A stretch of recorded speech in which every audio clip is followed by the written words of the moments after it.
s'est fait ce projet et qu'est-ce qui vous a séduit pour donner votre voix? Ce qui m'a plu dans ce projet, c'est l'opportunité qu'on me donnait finalement de, de prêter ma voix à l'histoire de Jeanne d'Arc.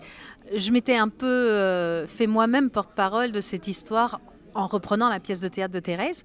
Mais là, quand on m'a approché, quand les gens de la mairie et de l'Office du tourisme m'ont approché, j'ai trouvé ça assez génial.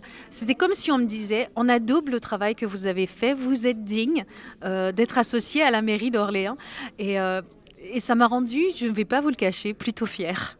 C'est vrai qu'au final, il y a une belle histoire d'amour qui s'est liée entre vous, Orléans et Jeanne d'Arc surtout. Ouais. Comment elle est née cette passion, si je puis dire, cet amour pour Jeanne d'Arc? Qu'est-ce qui vous fascine au travers de cette héroïne? Alors, Monsieur le maire le disait tout à l'heure, quand on commence à s'intéresser à l'histoire de Jeanne d'Arc, au début, on découvre la surface de l'iceberg et on pense qu'on comprend et qu'on connaît le personnage. Et plus on creuse, plus on a l'impression que ça nous échappe finalement, qu'il y a tellement de choses. Euh, et moi, j'aime bien les choses comme ça. J'ai étudié le yoga, qui est aussi un puissant fond de connaissances.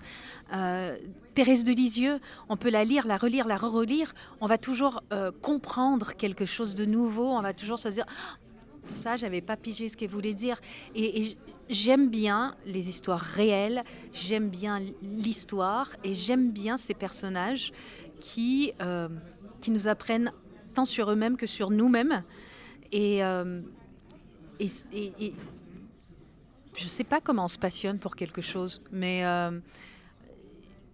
je trouve finalement que ce personnage, il est passionnant. Et je suis loin d'être la seule à le dire, puisqu'elle a intéressé Woolsey, elle a intéressé Besson, elle intéresse les Japonais dans de nombreux mangas, elle intéresse le monde entier. C'est un nouvel exercice pour vous? Vous êtes chanteuse, Ouais. prêtez sa voix, vous n'aviez jamais fait. Non.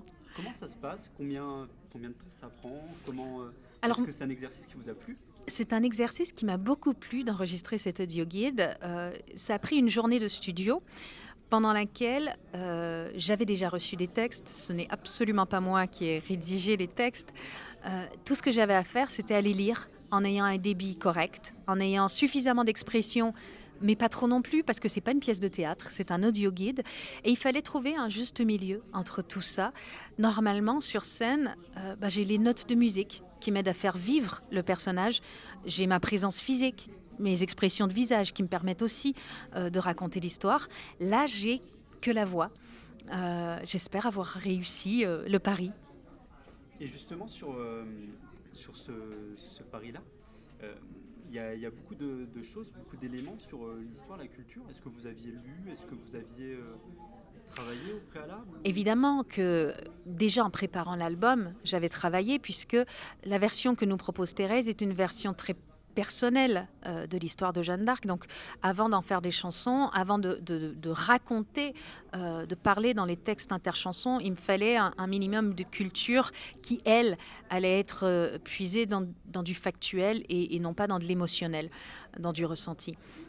Donc j'avais déjà travaillé. Par contre, j'avais travaillé sur l'histoire en général.